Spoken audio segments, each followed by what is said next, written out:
ലാൽ സലാം ബബ്ബ രണ്ടാം ദിനം കളക്ഷനിലേക്ക് ഏവർക്കും സ്വാഗതം. നമുക്ക് 1660ഓളം ഷോകൾ ട്രാക്ക് ചെയ്യപ്പെട്ടപ്പോൾ 2 ലക്ഷത്തിന് മുകളിലുള്ള ടിക്കറ്റുകൾ ഇന്നും സിനിമയ്ക്ക് വിറ്റുപോയി.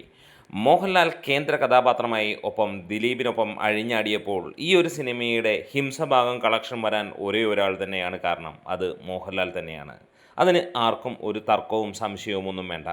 ഇന്ന് 44% ഒക്യുപ്പൻസിയിൽ സിനിമ നേടിയിരിക്കുന്നത് 3,18,00,000 രൂപയോളമാണ്. അതായത് ഏറെക്കുറെ 3.5 കോടിയോളം സിനിമയുടെ കളക്ഷനായി വരികയുണ്ടായി എന്നുള്ളതാണ്. ആദ്യ ദിനത്തിൽ സിനിമ കേരള ബോക്സ് ഓഫീസിൽ നിന്ന് 7,20,00,000 രൂപ നേടുന്ന ഒരു കാഴ്ചയുണ്ടായി.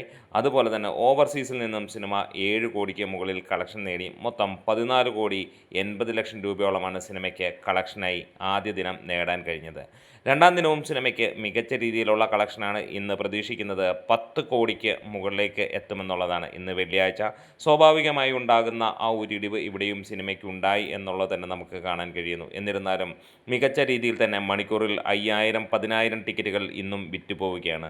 അതിനൊക്കെ ഒറ്റ പേരേ ഉള്ളൂ, വേറെ ഒന്നുമല്ല, മോഹൻലാൽ എന്ന് തന്നെ പറയാം. ഒരുപക്ഷെ ഈ ഒരു സിനിമയുടെ ഈ ഒരു വിജയത്തിൻ്റെ അല്ലെങ്കിൽ ഈ ഒരു രീതിയിൽ കളക്ഷൻ വരുന്നതിൻ്റെ കാര്യം അത് ഒരു പേരിൽ തന്നെയാണ്. ഏകദേശം 6 ലക്ഷത്തിന് മുകളിൽ ടിക്കറ്റുകളാണ് വിറ്റുപോയത്. സെക്കൻഡ് ഹാഫിൽ മോഹൻലാൽ വന്നു കഴിഞ്ഞാൽ പിന്നെ അവിടെ അഴിഞ്ഞാട്ടം തന്നെയായിരുന്നു.